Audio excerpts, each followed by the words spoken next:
चला, तर आज आपण काय समजून घेणार आहोत? 1 ते 100 मधील मूळ, संयुक्त, त्रिकोणी, चौरस संख्या. मग सुरुवातीला आपण पाहूया मूळ संख्या म्हणजे कोणत्या संख्या. तर पहा, मूळ संख्या म्हणजे काय? तर मूळ संख्या म्हणजे पहा अशा संख्या ज्या फक्त त्यांच्याच पाड्यात असतात आणि एकच्या पाड्यात असतात. म्हणजे ती संख्या स्वतः आणि एक यांच्यापेक्षा दुसऱ्या कुठल्याच संख्येच्या गुणाकारानं ती संख्या मिळत नाही. जसं की बघा, 3 गुणिले 1 कोणती संख्या तयार झाली? 3 गुणिले 1 4 होत आहे. 3 एका 3. तर ही जी संख्या आहे इतर कुठल्या दोन संख्येच्या गुणाकाराने लिहिता येते का? कुठल्या दुसऱ्या संख्येच्या पाड्यात नाहीच आहे. 3 फक्त 3च्या पाड्यात आहे, 1च्या पाड्यात आहे. मग ही 3 संख्या काय झाली? मूळ संख्या झाली. आपण जर 4चा विचार केला तर 4 पुन्हा कुणाच्या गुणाकाराने लिहिता येते? 4 गुणिले 1 तर करताच येते. 4 1 4. अजून कोणत्या दोन संख्येच्या गुणाकाराच्या स्वरूपात लिहिता येते? 2 गुणिले 2 2 दुने 4. म्हणजे ही संख्या मूळ झाली का? नाही. 4 ही संख्या 4 आणि 1 यांच्या तर पाड्यात आहेच, पण 2च्या पण पाड्यात आपल्याला सापडते. म्हणजे ती संख्या आणि 1 यांच्या व्यतिरिक्त दुसऱ्या संख्येच्या गुणाकाराने सुद्धा ती संख्या मिळते. तिला म्हणायचं संयुक्त संख्या. म्हणजे 4 काय झालं? मग अशा आपण ज्या मूळ बघितल्या म्हणजे ती संख्या आणि 1 यांच्याच गुणाकाराने मिळणार आहे. म्हणजे इतर कुठल्याच पाड्यात मिळत नाही, फक्त स्वतःच्या पाड्यात असतात आणि 1च्या पाड्यात असतात. अशा संख्या म्हणजे मूळ संख्या. मग अशा 1 ते 100 मध्ये कोणकोणत्या मूळ संख्या आहेत? जर आपण विचार करायला गेलो, आपण आता फक्त मूळचा विचार करूया की मूळ म्हणजे कोणकोणते आहेत. 1 ते 100चा विचार करताना सगळ्यात पहिल्यांदा आकडा येतो 1 ते 100 मध्ये 1 येतंय ना, आहे की नाही? पण ही 1 ही संख्या जी आहे मूळ पण नाही आणि संयुक्त पण नाही. 1 ही मूळ पण नाही, मूळही नाही आणि संयुक्तही नाही. त्याच्यामुळे 1 ते 100चा विचार नाही करायचा आपल्याला, 2 ते 100चा विचार करावा लागेल, आहे की नाही? मग 1च्या नंतर कोणती संख्या येते? 2. बघा, या 2चं पण वैशिष्ट्य काय आहे? 2 कसले हो? मूळ आहे का संयुक्त आहे? मूळ आहे.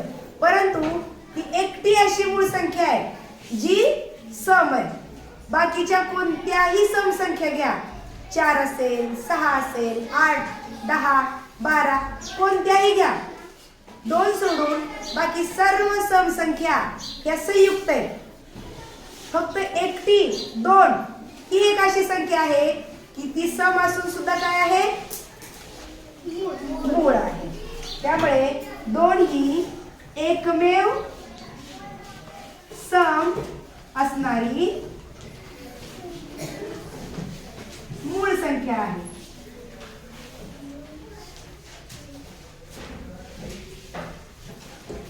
आलं लक्षात? 1चं झालं, 2चं झालं. आता आपण ह्याच्यानंतरच्या ज्या पुढच्या सगळ्या संख्या आहेत 1 ते 100 पर्यंतच्या त्या टप्प्याटप्प्याने लिहूया. मला तुम्ही सांगा, 1 ते 10 आकड्यांचा जर आपण विचार केला तर यांच्यामध्ये असलेल्या मूळ संख्या आपण काय लिहितोय? मूळ संख्या. 1 पासून 10 पर्यंत कोणकोणत्या आहेत?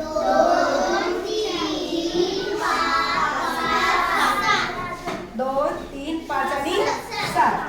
जर आपण 11 10च्या नंतर काय येते? 11 11 ते 20 ह्याचा विचार केला तर कोणकोणते येतात? Very good. त्यानंतर आपण विचार करूया 20 च्या नंतर 21 ते 30 चा 23 आणि 19 याच दोन संख्या ह्या मूळ आहेत. 30 च्या नंतर येते 31 पासून 40 पर्यंतचा विचार करूया. 31 आणि 37. 40 च्या नंतर येते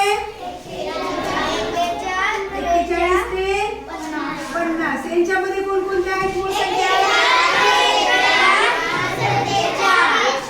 41, 43 आणि 47.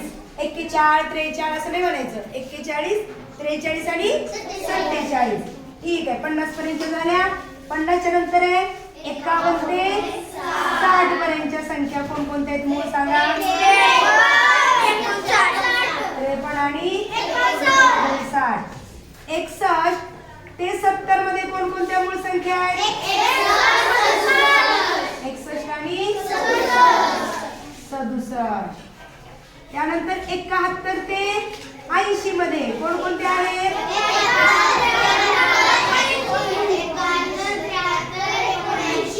Very good.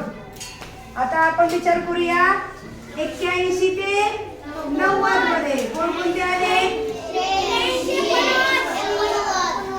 83 आणि 90. आणि शेवटी 91 ते 100 च्या ओळीचा जर आपण विचार केला तर फक्त 97 ही संख्या मूळ आहे. अशा 1 पासून 100 पर्यंत एकूण मूळ संख्या किती झाल्या रे आपल्या? 2, 3, 5, 7 या जर आपण सगळ्या मोजल्या तर त्या सर्व संख्या किती आहेत? एकूण आहेत 1 ते 100 मध्ये मूळ संख्या आहेत 25. त्या सर्व संख्या तुम्हाला लक्षात ठेवायच्या आहेत. आमच्या वर्गातल्या विद्यार्थ्यांनी जशा पाठ केलेल्या आहेत तशा सर्व संख्या तुम्हाला सुद्धा पाठ करायच्या आहेत. त्याचाच फायदा आपल्याला परीक्षेमध्ये होणार आहे. चटकन मूळ संख्या आपल्याला, कारण या मूळ संख्येच्या अभ्यासाचा उपयोग आपल्याला फक्त गणितातच नाही तर बुद्धिमत्तेमध्ये सुद्धा होणार आहे. गटातली वेगळी संख्या ओळखा असा ज्यावेळेस प्रश्न येतो त्यावेळेस बऱ्याचदा 3 संख्या मूळ दिलेल्या असतात आणि 1 संख्या संयुक्त दिलेली असते. जर आपल्याला या संख्या पाठ असतील तर आपण लगेच लक्षात घेऊ शकतो की बाबा ह्या दिलेल्या इतर संख्या ह्या मूळ आहेत, एकच संयुक्त आहे. त्यामुळे या सर्व संख्या ह्या आपल्याला पाठ असणं गरजेचं आहे. त्यानंतर ज्यावेळेस आपण मूळ संख्यांचा विचार करतो त्याच वेळेस या मूळ संख्येमध्ये अजून काही छोट्या 2-3 गोष्टी आपल्याला लक्षात घ्यायच्या आहेत. काय काय लक्षात घ्यायचंय? पहिला आहे जोडमूळ संख्या कुणाला म्हणतात. काय शिकायचंय आपल्याला? जोडमूळ. जोडमूळ संख्या म्हणजे कसल्या संख्या? तर बघा जोडमध्येच आहे. जोड म्हणजे जोडी असते नाही का? पण ती कुणाची जोडी असते? तर त्या जोडीमधल्या संख्यांची जर वजाबाकी केली म्हणजे मोठ्या संख्येतून जर लहान संख्या वजा केली तर वजाबाकी किती आली पाहिजे? 2 आली पाहिजे. म्हणजे त्यांचा फरक 2 असला पाहिजे.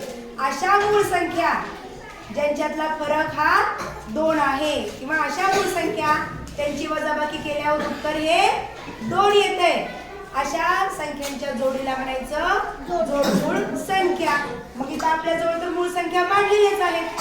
आता आपण क्रमानं कोणकोणत्या संख्यांचा फरक 2 येतो हे पाहूया. आता पहा पहिली जोडी 2 आणि 3. 3 मधून 2 वजा करा किती येते? उत्तर 1 आलं. पण ही जोडमूळ असेल का? नाही. आता आपण 3 आणि 5 चा विचार करू. 5 मधून 3 वजा करा कारण मोठी संख्या 5 आहे, लहान संख्या 3 आहे. मोठ्यातून लहान वजा करूया. 5 मधून 3 वजा केलं किती राहिलं? 2. मग ही संख्या काय झाली? ही जोडी झाली जोडमूळची. कोणती? 3 आणि 5. त्याच्यानंतर पुढे जाऊया. 5 आणि 7 याच्यामध्ये मोठं कोण आहे? 7. 7 मधून 5 कमी करूया किती आलं? 2. म्हणजे ही पण जोडी कशी आहे? जोडमूळ संख्येची जोडी आहे. 7 च्या नंतर पुढे 11. 11 मधून 7 वजा करा. 7 च्या नंतर 8, 9, 10, 11 किती आली वजाबाकी? 4. मग ही असेल का जोडमूळ संख्येची जोडी? 11 आणि 7 जोडमूळ संख्येची जोडी नाही. बर 13 मधून 11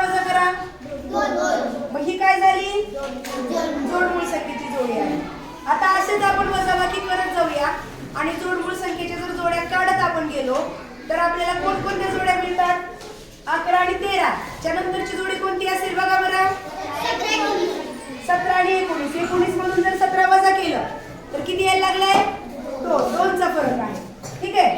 आता अजून असाच फरक कुठे आहे. 31 मधून जर 29 वजा केलं नाही का, म्हणजे 29 31 ही जी जोडी आहे ही पण काय आहे, जोडमूळची जोडी आहे. गुड. त्यानंतर 43 मधून 41 वजा केलं 2 राहते, जोडमूळची जोडी मिळाली. आता 53 मधून 47 वजा केलं तर येईल का, 2 नाही. त्यानंतर कुठे मिळते तुम्हाला, व्हेरी गुड. 61 मधून जर 59 वजा केलं तर किती येते, 2. म्हणजे ही पण जोडमूळ संख्येची जोडीच आहे. अजून पहा, शोधा. हे बघा मला इथं सापडली. 73 मधून 71 वजा केलं 2 राहते. अजून सांगा. झाल्या जोड्या किती पाहिजेत आपल्याला, 1 ते 100 मध्ये एकूण 8 जोडमूळ संख्येच्या जोड्या आहेत, है की नाही. जसं मूळ संख्या 25 आहे तसं जोडमूळ संख्येच्या जोड्या किती आहेत 1 ते 100 मध्ये 8. मग कोणती राहिली कडे आपली, 1 2 3 4 5 6 7 आणि 8. आपल्या 8 जोड्या आपल्याला मिळालेल्या आहेत. या जोड्या आपण बाजूला लिहून काढूया. पहिली जोडी कोणती आहे, जोडमूळच्या जोड्या, आहे की नाही. जोडमूळच्या जोड्या सांगा. 3 आणि 5 5 आणि 7 अजून 11 13 अजून 17 19 अजून 29 31 अजून 41 43 अजून 59 61. ह्या बाजूला काय लिहिते, ह्या तुम्हाला लिहून घ्यायच्या आहेत तुमच्या वहीमध्ये आणि पाठ करायच्या आहेत, आमच्या वर्गातल्या विद्यार्थ्यांनी पण आणि हा व्हिडिओ बघणाऱ्या विद्यार्थ्यांनी पण. चला अजून पुढच्या 71 आणि 73. तर या मिळाल्या आपल्याला जोडमूळ संख्येच्या जोड्या. मूळ मध्ये आपण आता पाहिलं जोडमूळ. याच्यामध्येच अजून एक संकल्पना आहे, ती आहे सहमूळ संख्या. परंतु तुम्हाला वाटेल जशी जोडमूळ ही एक जोडी निघाली त्याच्यामध्ये दोन्ही संख्या कसले मूळच आहे, पण त्यांची वजाबाकी केली की उत्तर 2 येते, म्हणजे फरक 2चा आहे. परंतु सहमूळ यांचा ज्यावेळेस आपण विचार करायला जातो त्यावेळेस सहमूळ संख्या म्हणजे त्यांच्यामध्ये मूळ संख्या येतीलच असं काही नाही. मग तुम्ही म्हणाल मॅडम मूळ नसते तर मग कसं काय त्यांचं नाव सहमूळ, नाही का. सहमूळ म्हणजे अशी संख्यांची जोडी की त्या दोघींच्या जर पाड्यांचा विचार केला, जसं आपण मूळ संख्येमध्ये मग पाहत होतो की कुणाकुणाच्या पाड्यात त्या संख्या येतात. संयुक्त संख्या ह्या इतर दुसऱ्या पण पाड्यामध्ये सापडतात, हे पण आपण पाहिलं. परंतु जर आपण आता उदाहरण दाखवूनच मी तुम्हाला समजावून सांगते की सहमूळ कुणाला म्हणतात. इथपर्यंत तुमच्या लक्षात आलं की नाही. मूळ संख्या, संयुक्त संख्या आणि जोडमूळ संख्यांच्या जोड्या, इथपर्यंत भाग तुमच्या लक्षात आला व्यवस्थित. आता आपण पाहूया सहमूळ संख्या कुणाला म्हणतात, नाही का. तर सहमूळ संख्या म्हणजे पहिला प्रकार आहे लागोपाठ येणाऱ्या संख्या, जसं की 4 5 17 18 किंवा 27 28 98 99. ह्या कशा लागोपाठ येणाऱ्या संख्या, कोणत्याही लागोपाठ येणाऱ्या संख्या ह्या सहमूळ संख्या असतात. आलं, हे तर असतंच. क्रमाने येणाऱ्या संख्या सहमूळ तर असतातच. आणि अजून एक दुसरी गोष्ट ती म्हणजे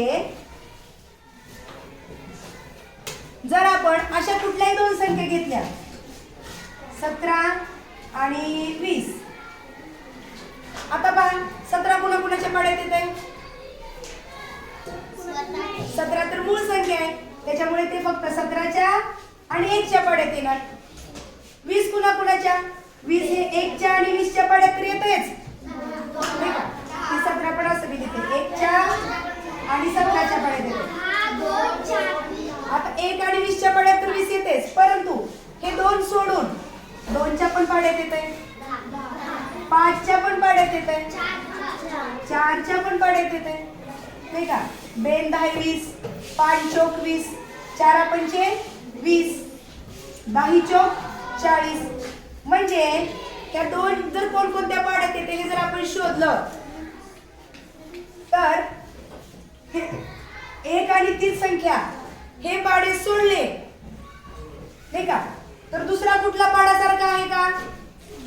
किंवा 1 आणि तोच नाही, फक्त 1 सोडलं, कारण 17 आणि 20 हे वेगळे वेगळेच पाडे आहेत, नाही का?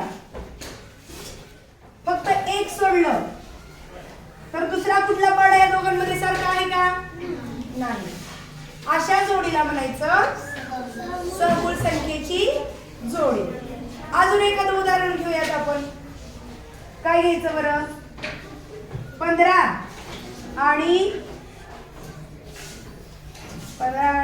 32. आता मला सांगा, 15 हे 1च्या पाड्यात आहे, 15च्या पण पाड्यात, नाही का? 32 पण 1च्या पण पाड्यात आहे, 32च्या पण पाड्यात.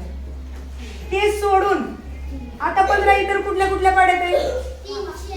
3 5 15, 5 3 15, नाही का? 32 पुन्हा कुणाच्या पाड्यात आहे? 2च्या पण पाड्यात आहे, कारण तो सम संख्या आहे. सर्व सम संख्या ह्या 2च्या पाड्यात असतातच. त्याच्यामुळे एकक स्थानी 2 आहे म्हणजे सम आहे, म्हणून ती 2च्या पाड्यात आहे. 4 8 32, 4 8 म्हणजे 8च्या पण पाड्यात आहे, नाही का? तर आता ह्यांचे पाडे आपण एका खाली एक लिहिले ते कुठल्या पाड्यात आहेत ते. याच्यामध्ये 1 जर आपण सोडलं तर दुसरा कुठला आकडा सारखा आहे का? इकडे 15 3 5 आहे, इकडे 32 2 4 8 आहे. कुठलाच आकडा सारखा नाही, फक्त 1 1 दोन्हीकडे सारखं आहे.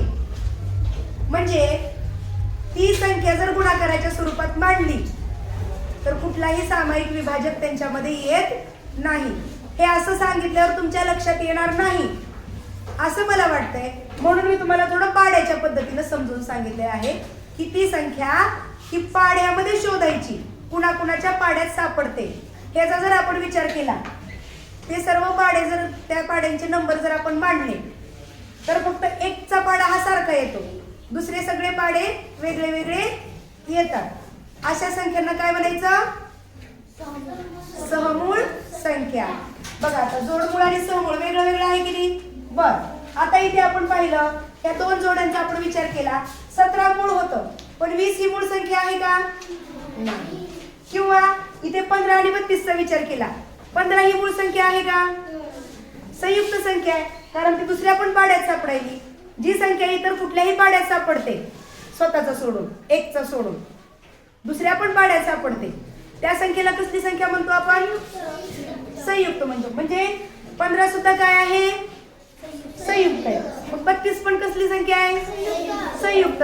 म्हणजे इथं सहमूळ जरी शब्द आला तरी सुद्धा, सहमूळ हा जरी शब्द आला तरी सुद्धा ह्या जोड्यांमधल्या संख्या मूळ असायची गरज आहे का? नाही. त्यामुळे सहमूळ शब्द आलाय म्हणजे त्या संख्या मूळच असल्या पाहिजेत असं काही नाही. जरी त्यांना आपण सहमूळ म्हणत असू, त्याचाच दुसरा शब्द वापरतो आपण सहमूळला, सापेक्ष मूळ संख्या. कोणता शब्द आहे? सहमूळ आणि सापेक्ष मूळ ह्या एकच आहे. एकाच गोष्टीसाठी हे 2 शब्द आहेत. 17 आणि 20 यांना सहमूळ संख्या पण म्हणू शकतो, सापेक्ष मूळ असंही म्हणू शकतो. हे समानार्थी शब्द आहेत, सहमूळ आणि सापेक्ष मूळ. 15 आणि 32 त्या सुद्धा कशा संख्या झाल्या? संयुक्त आहेत. आणि त्या जोडीला काय म्हणायचे? 15 संयुक्त आहे, 32 संयुक्त आहे. स्वतंत्रपणे विचार केला तर ते संयुक्त आहे, पण त्यांच्या जोडीला कसली जोडी म्हणायचा? सहमूळ संख्येची जोडी किंवा सापेक्ष मूळ संख्यांची जोडी. समजलं का हा कन्सेप्ट? सहमूळ कुणाला म्हणायचं? ठीक आहे. आता आपल्याला मूळ संख्या क्लिअर झाल्या, ठीक आहे. मूळ मधलं जोडमूळ आणि सहमूळ पण समजलं, नाही का? आता संयुक्त पण मूळ मध्येच आपण पाहिलं, नाही का? ज्या मूळ नसतात म्हणजे ज्या स्वतःचा आणि 1चा पाडा सोडून दुसऱ्या पाड्यात आपल्याला सापडतात त्यांना काय म्हणायचंय? संयुक्त. इथंच तुम्ही म्हणलात 15 ही संयुक्त आहे, 32 ही संयुक्त आहे, म्हणजे मूळ नाही, नाही का? संयुक्त पण समजलंय तुम्हाला? समजलं? ठीक आहे, इथपर्यंत आपल्याला समजलं. आता आपण पाहूया त्रिकोणी संख्या कुणाला म्हणायचं आणि आपल्याला कुठपर्यंत विचार करायचा आहे? 1 ते 100 मधील. ही गोष्ट लक्षात ठेवायची. आपल्याला फार लांबपर्यंत अभ्यास करायचा नाही. आपण पहिलीपासून आतापर्यंत 1 ते 100 कितीतरी वेळा लिहिले, परंतु त्या 1 ते 100 मध्ये असल्या पण काहीतरी वेगळ्या वेगळ्या वेगळ्या संख्या लपलेल्या आहेत. याचा कधी विचार केला होता का? कधीच केला नव्हता. तो विचार आता आपण स्कॉलरशिपच्या किंवा स्पर्धा परीक्षेच्या निमित्तानं करत आहोत. तर आता आपला टप्पा आलेला आहे त्रिकोणी संख्या म्हणजे काय हे समजून घेण्याचा. तर बघा, 1 पासून सुरू होणाऱ्या त्रिकोणी संख्या आता आपण समजावून घेऊया. पहा, हा आहे 1 ठिपका, ठीक आहे. आता या 1 मध्ये 1 च्या पुढची संख्या सांगा. 1 च्या पुढची संख्या 3 आहे. 1 च्या पुढे काय असतं? 2. 1 मध्ये आपण 2 मिसळू, नाही का? हा आहे 1 ठिपका. ह्या 1 मध्ये आपण 1 च्या पुढची आहे 2, ही 2 मिसळलं, उत्तर काय येईल? 3. ह्या 3 ठिपक्यांपासून 1 2 3 ह्या 3 ठिपक्यांपासून एक त्रिकोण बनला. किंवा ही टिपकी मांडायची पद्धत माझी थोडी चुकली, मी अजून एकदा दाखवते. हा 1 टिपका आणि त्याच्या खाली जसे आपण रांगोळीत मांडतो तसे 2 टिपके. वर 1 टिपका, खाली 2 टिपके. किती टिपके झाले? 3 टिपके. या 3 टिपक्यांपासून पहा असा एक त्रिकोण तयार होऊ शकतो. मग ह्या 3 ला पण आपल्याला काय म्हणायचंय? त्रिकोणी संख्या. आता आपण काय केलं?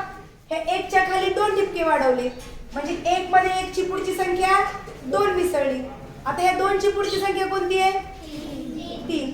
मग हे आपण 3 मध्ये 3 मिसळूया, किती येईल? 6. मग ठिपके कसे मांडायचे? हा पहिला 1, पुन्हा हे 2, 1 च्या खाली 2 टिपके मांडले. आता या 2 टिपक्याच्या खाली 3 टिपके मांडले. 1 2 3. बघा, असा एक त्रिकोण तयार झाला. झाला की नाही? मग ही संख्या काय झाली? किती टिपक्यांनी बनली? 1 2 3 4 5 6. म्हणजे 6 ही पण काय आहे? त्रिकोणी संख्या आहे. आता पहिल्यांदा आपण 2 मिसळलं, पुन्हा 3 मिसळलं. आता आलेल्या उत्तरात किती मिसळायचं? 4. आता त्याच्या पुढची संख्या 3 च्या पुढची 4. 6 आणि 4 किती असतो? 10. त्या 10 टिपक्यांनी कसा त्रिकोण तयार होतो पहा.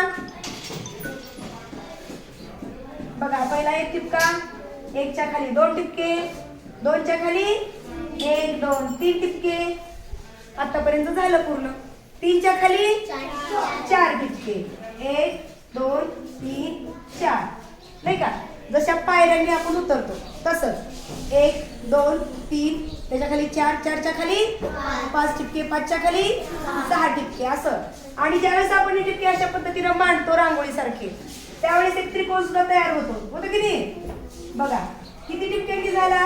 1 2 3 4 5 6 7 8 9 10. म्हणजे 10 पण काय झाली?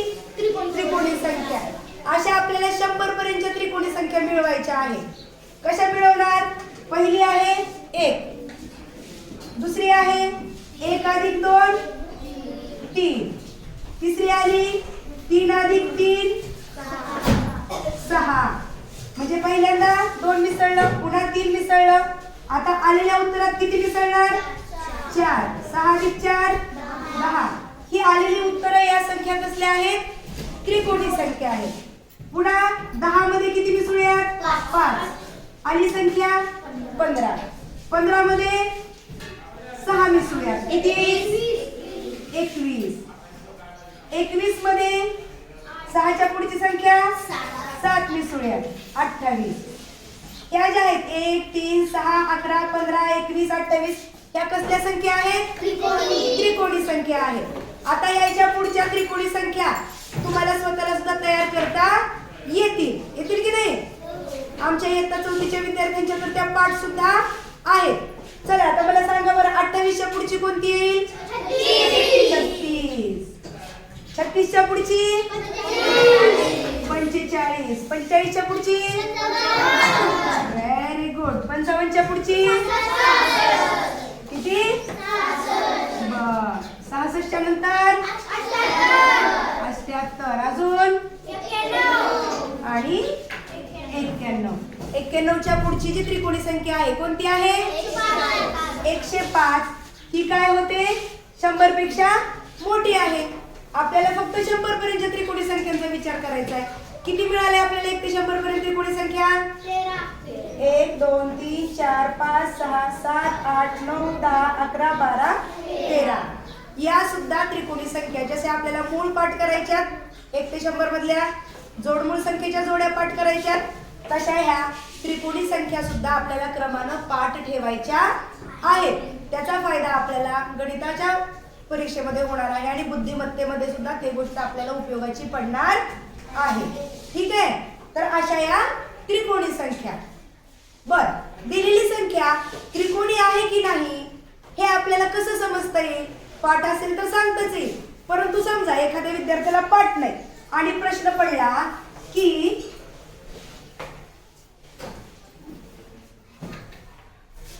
असा प्रश्न पडला की 12 ही संख्या त्रिकोणी आहे किंवा नाही हे कसं बघणार आपण? आहे की नाही हे आपल्याला बघायचं. कसं बघणार रे? तुम्हाला पाठ आहे म्हणून तुम्ही नाही म्हणताय, परंतु ठिपके मांडून पण आपल्याला ते ठरवता येऊ शकते. कसं ठिपके कसे मांडायचे तुम्ही शिकलात आताच. पहिले मांडायचा 1 ठिपका, 1च्या खाली 2 ठिपके, 2च्या खाली 3. किती ठिपके झाले? 1 2 3 4 5 6. 3च्या खाली 4 ठिपके, 7 8 9 10. आता किती उरले? फक्त 2 ठिपके मांडायचे आपल्याला. त्रिकोण तयार होईल का हो? नाहीच होणार, नाही का? इथे एक ठिपका, इथे एक ठिपका. तर हा असा त्रिकोण तयार होईल का? नाही. जर आपण त्याचे बाहेरचे त्रिकोण बिंदू जोडले किंवा ठिपके जोडले तर हा जी तयार होते आकृती ती त्रिकोण होत नाही. म्हणजे ही दिलेली संख्या त्रिकोणी नाही. दिलेल्या संख्येची ठिपके मांडल्यावर जर त्रिकोण तयार होत असेल, ठिपके कसे मांडायचे आता आपण शिकलो त्या पद्धतीने. 1च्या खाली 2, 2च्या खाली 3, 3च्या खाली 4, 4च्या खाली 5. अशाच क्रमाने जर आपण ठिपके मांडत गेलो आणि त्रिकोण तयार झाला तर ती संख्या कसली असते? त्रिकोणी असते. अन्यथा ती त्रिकोणी नसते. समजलं त्रिकोणी संख्या? आता आपला शेवटचा मुद्दा सगळ्यात सोपा, चौरस संख्या. त्यालाच आपण साध्या सोप्या भाषेमध्ये काय म्हणतो? वर्ग संख्या असं सुद्धा म्हणतो. चौरसलाच आपण काय म्हणतो? वर्ग संख्या. आता तुमच्या लक्षात येईल, चौरस म्हणल्यावर जरी लक्षात नाही आलं तरी वर्ग संख्या म्हणल्यावर मात्र बरोबर प्रकाश पडतो. वर्ग म्हणजे काय? त्या एखाद्या संख्येला त्याच संख्येनं गुणले. 1ला 1 गुणलं काय झालं? उत्तर आलं 1. 2ला 2 गुणूया 4. 3ला 3 गुणूया 3 त्रिक 9. 4ला 4 गुणूया 4 चौक 16. या आहेत वर्ग संख्या. कोणत्या? इकडच्या नाही, आलेली उत्तर 1 4 9 16 या वर्ग संख्या आहेत. म्हणजे कसल्या संख्या आहेत? चौरस संख्या आहेत. त्यांना आपल्याला ठिपक्याच्या पद्धतीने सुद्धा मांडता येतं. बघा, हा एक ठिपका 1 2 3 4. इथे झाला एक चौरस तयार. आता 9 कसं करणार? हे पहिलं 1 2 3 4 होतं. जर आपण आडव्या बाजूला एक ठिपका वाढवला तर आडवी 3 ठिपक्याची लाईन आणि उभ्या पण 3 ठिपक्याच्याच लाईन, असं जर आपल्याला चौरस तयार होणार. आणि मग सगळे मिळून ठिपके किती तयार होणार? 3 6 आणि आणखी 3 9. बघा, चौरस तयार झाला. चौरस म्हणजे त्याच्या सर्व बाजू समान, उभे पण 3च ठिपके, आडवे पण 3च ठिपके, असे सर्व बाजू 3 ठिपक्याच्या, म्हणजे सर्व बाजू समान असलेला हा चौरस तयार होईल. तसंच 16 नाही का. 1 2 हे पहिलं, त्यानंतर आपलं हे 9 ठिपक्यांचा चौरस तयार झालेला होता. अजून एक ठिपका आपण इकडे वाढवला. याचाच अर्थ काय, 4 आडवे ठिपके, 4 आडवे ठिपक्याच्या आणि 4 उभ्या ठिपक्याच्या ओळी असे झाले. आता 4 आडवे आणि 4 उभे. आडवे पण मोजले तरी 4 4 4, उभे पण मोजले तरी 4 4 4च ठिपके. सगळे ठिपके किती झाले, 4 1 4, 4 2 8, 4 3 12, 4 1 16. म्हणजे 16 ही पण संख्या कसली झाली, चौरस. चौरस बनतोय, तर त्रिकोण नाही बनत स्वरा. काय बनतोय, चौरस. तर मग या अशा चौरस संख्या. का चौरस म्हणायचं यांना, कारण त्यांचे जर टिपके मांडले तर एक बरोबर परफेक्ट चौरस आपल्याला काढता येतो. त्यामुळे यांना म्हणायचंय चौरस संख्या. यांचं दुसरं नाव काय आहे, वर्ग संख्या. तर आत्ताच्या या तासिकेत आपण मूळ मध्येच जोडमूळ आणि सहमूळ पण शिकलो. संयुक्त संख्या कुणाला म्हणायचं ते पण आपण समजून घेतलं. त्रिकोणी संख्या पण पाहिल्या आणि चौरस म्हणजेच वर्ग संख्या पण पाहिल्या. आता त्याच्यानंतरच्या तासिकेमध्ये आपण परीक्षेमध्ये आपल्याला या घटकावर कशा प्रकारचे प्रश्न विचारणार आहेत हे शिकणार आहोत. परंतु ही दुसरी तासिका सुरू करण्यापूर्वी तुम्हाला आजच्या तासिकेचा घरचा अभ्यास काय आहे, 1 ते 100 मधल्या मूळ संख्या तुम्हाला लिहून काढून पाठ करायच्या आहेत. जोडमूळ संख्या सुद्धा लिहून काढून पाठ करायच्या आहेत, 8 जोड्या. त्याचबरोबर संयुक्त संख्या म्हणजे काय, तर संयुक्त संख्येची एक 25 उदाहरणं तुम्हाला स्वतः लिहायची आहेत. त्याचबरोबर त्रिकोणी संख्या सुद्धा लिहून पाठ करायच्या आहेत. आणि 1 ते 100 मधल्या चौरस संख्या कोणकोणत्या येतील, किती आहेत बरं 1 ते 100 मध्ये चौरस संख्या सांगा बरं, किती आहेत. हे बघा 1 4 9 सर्व वर्ग संख्या सांगा. 4 चा वर्ग 16, 5 चा वर्ग 25, 6 चा वर्ग 36, 7 चा वर्ग 8 चा वर्ग 9 9 आणि 10 आहे 100. 1 ते 100 पर्यंतच बघायचे. 11 चा वर्ग किती येत आहे, 121 येते 11 चा वर्ग. पण 121 ही 100 पेक्षा मोठी संख्या झाली. आपल्याला 1 ते 100 पर्यंतच विचार करायचा. किती आल्या, 1 2 3 4 5 6 7 8 9 10. 1 ते 100 मध्ये वर्ग संख्या म्हणजे चौरस संख्या किती आहे, 10. हे तुम्हाला सर्व एका वहीच्या पानावर लिहून काढून पाठ करायचं आहे. जेणेकरून हा अभ्यास पक्का झाला तर मग याच्यावर आधारित प्रश्न आपल्याला सोडवताना काही बघायची गरज पडणार नाही. सगळं आपल्या डोक्यात असेल. आपण विचार करून त्या प्रश्नांची उत्तरं सोडवू शकू. ठीक आहे.